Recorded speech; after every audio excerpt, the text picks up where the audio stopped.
Hello, my name is Ryan Harp, and this is FTH-212 striker-fired pistols. Today is Sunday, July 20th. Of course, we're working in the shop today, so the first thing we're going to do is make sure everything is safe.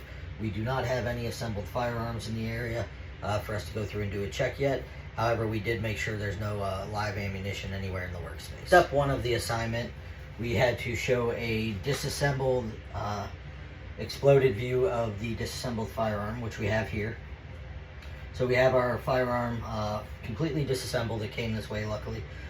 So we've got it broken down into light groups. So for the next part of the assignment, we had to use a random number generator and pick out 6 components and go over their function and identify them on camera. So using a Glock's part list from Tactical Training Center NJ.com, we pulled 6 random numbers, and the numbers I've got were 21, 16, 5, 2, 10, and 3.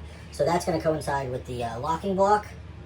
So the locking block is directly involved in the locking stage of the cycle of operations. It provides the surface for the barrel's locking lug to interact with when the slide is in battery. It also has the rails that keeps the slide onto the frame. So number 16 is going to be the frame. So here we have the full frame of the firearm. The frame is essentially the skeleton, the backbone of the firearm, so it's involved in a lot. So the frame, with the addition of the internals that will be installed in it, will play a role into the feeding, locking, unlocking, ejecting, and cocking stages of the cycle of operations. So next is going to be number 5. So that is going to be the spacer sleeve from the striker assembly. So this is the spacer sleeve. As you can see, again, it's just a small part of a bigger assembly. So the striker assembly is an integral part of the firing and cocking stage of the cycle of operations. It provides a backing, that specifically provides a backing for the striker and the striker spring to work against, allowing the firing phase to happen. Number 2 is next, and that is going to be our barrel. So our barrel is directly involved in the feeding, chambering, locking, and unlocking stages of the cycle of operations. And next up is going to be number 10, which is the extractor. So the extractor itself extracts the expelled or the fired round from the chamber. It is going to be directly involved in extraction. It can also play a role into feeding and chambering issues with that. Next up is going to be the recoil spring assembly.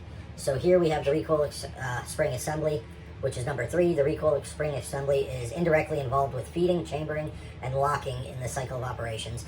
It's the driving force behind the energy behind the slide, storing all of its potential energy, and then expelling kinetic energy throughout the cycle. Next step is going to be to go over the critical dimensions involved with these 6 components. So first up, again, is our locking block. So some of our critical dimensions are going to be our pinholes, our rails, as well as this locking surface where the barrel is going to interact with. Up next in our frame, some of the critical dimensions are going to be the overall length and width of the frame, the trigger well, the magazine well, the locking block pocket, as well as the sear pocket. Those are all going to be critical dimensions with this frame. If anything is out of spec, stuff may not sit right, may not work. So next is our spacer sleeve. So the critical dimensions is going to be the circumference and the size of the cutout in that spacer sleeve. They're not one size fits all, they are model specific. Next up is our barrel. So with our critical dimensions, we're going to have the overall length, the size of the bore, the size of the chamber, the barrel hood, the feed ramp, and then the lugs on the bottom, the locking lugs. So all of these are going to be critical dimensions. Any of these being out of spec will interrupt the cycle of operations. Next we have our extractor. So the very critical dimensions on the extractor are going to be that claw. I don't know if I can get it into focus. There we go. So that claw, as well as the angle, is going to be our most critical dimensions, ensuring that it can actually grab the round and extract it from the barrel. And then finally our recoil spring assembly. So the overall length is going to be the largest critical dimension, but along with the overall length is going to be the number of coils on the springs and the tension and weight that it's set for. So next up, we're going to talk about some potential failures that will occur if these components malfunction. So if our locking block malfunctions, we'll most likely see a failure to feed and a failure to lock. And the failure to feed comes in with the rails. If it slips off of the rails and doesn't ride appropriately, we're not going to be able to feed appropriately. So with the frame, we've got failure to feed, failure to lock, failure to unlock, failure to fire, failure to eject, and failure to cock. Because the frame interacts with so many things, if our frame is destroyed or damaged, it can interrupt every bit of the cycle of operations. So our spacer sleeve, which is up next, if we have a failure here, we're going to see a failure to fire. If there's not enough tension on that striker, if it can't draw back enough, we may not get a good primer punch, or it just may not drive forward at all. So with our barrel, we're going to see failure to feed, failure to chamber, and then failure to lock and unlock, and that's all going to be something to do, or not something, but rather have to do with the dimensions of the chamber, our feed ramps, and our locking surfaces. Next is the extractor. If we do have those failures mentioned earlier in here with these critical dimensions, we will see a failure to extract. And then with the recoil spring assembly, we can see a failure to feed, failure to lock, and failure to cock. Reason being behind all of these failures that come in with, even though it may not be directly involved, is all of these components interact with other components within the firearm. It's some damage that is likely to occur just from normal wear and tear on here. So anytime we have metal components rubbing together, we could see damage to the rails. We can also see damage to the locking surface of the locking block. Just from normal wear and tear, there could be some eroding behavior. So on the frame, we can see from normal use anyways, you can end up seeing tension put onto these pinholes, and it could draw stuff out of alignment. With the spacer sleeve, you can see surfaces beginning to wear from the constant spring pressure going back and forth. Still very unlikely. The nylon's very durable. Our barrel, the most likely damage to occur would just be worn out rifling from wear and tear over time. Everything else, barrels are pretty stout. Our locking surfaces and hood and everything else are usually very thick in comparison to the rest of the barrel. With our extractor, what I have seen on some of these Glock type extractors is just damage from nickel casings or people using steel casings, rounding out the cut, if you will, of that extractor claw, and then it's failure to extract. And then on the recoil spring assembly, anytime a spring is heated or used repeatedly, it does start to see some degradation to the tension of it. So we can expect to see that after numerous uses.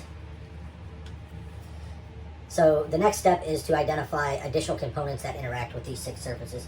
So with our locking block here, this is going to interact both with the barrel frame and slide of the firearm. The frame is going to interact with the sear block, the locking block, the trigger assembly, magazine catch, trigger, if I didn't say that, and the magazine itself. The spacer sleeve is going to interact with the frame as well as the slide plate cover, and the striker itself. The barrel will interact with the locking block, so this will interact with the locking block and the slide. Our extractor will interact with the slide, and the recoil spring assembly will interact with the barrel and the slide. So for part of this assignment, we're supposed to identify some of the training that a gunsmith should undergo to avoid causing serious damage to some of these components that we've talked about today.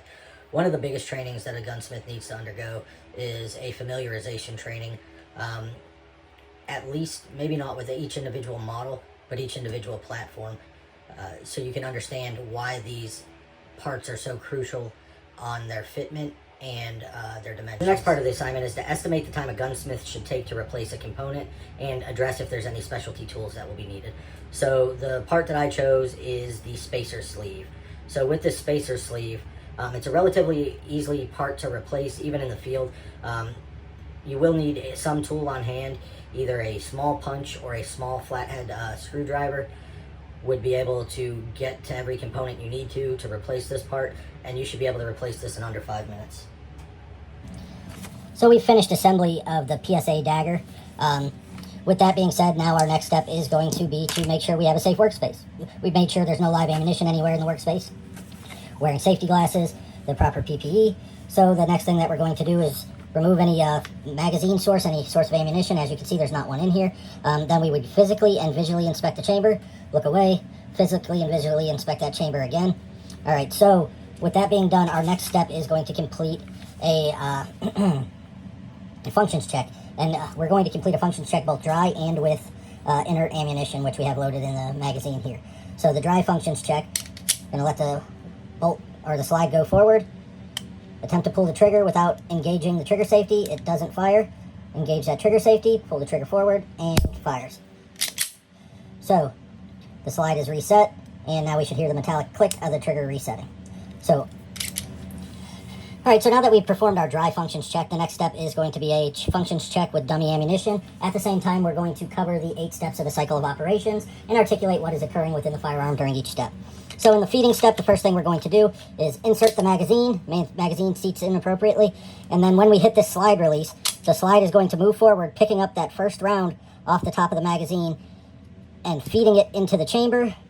Then it is going to get into the chamber, at which time the tilting barrel is going to lock up in place with the assistance of the recoil spring. So the next step is going to be firing. When the weapon is fired, the explosion that happens within the barrel will cause the barrel to unlock and begin the extracting process. So you can see the extractor has the case of the dummy round, and then it is going to move it back into the injector, at which time it's going to eject. And at that same time, it is going to cock the firearm, tripping the sear, allowing the striker to be grabbed by the trigger again. So it is, with the next round, it is going to strip off the top of the magazine, feed into that chamber, become fully seated, lock and chamber. So the weapon's going to fire. It's going to unlock, extract, and eject, and then lock back on an empty chamber, also cocking the firearm and resetting that trigger. For assignment number 2, the resources that were used were the Module 1 and Module 2 lecture from FT-212 by Sonoran Desert Institute, and the PSA Dagger pistol assembly instructions from Frank Vigil in 2024, as well as the parts list from tacticalresearchnj.com.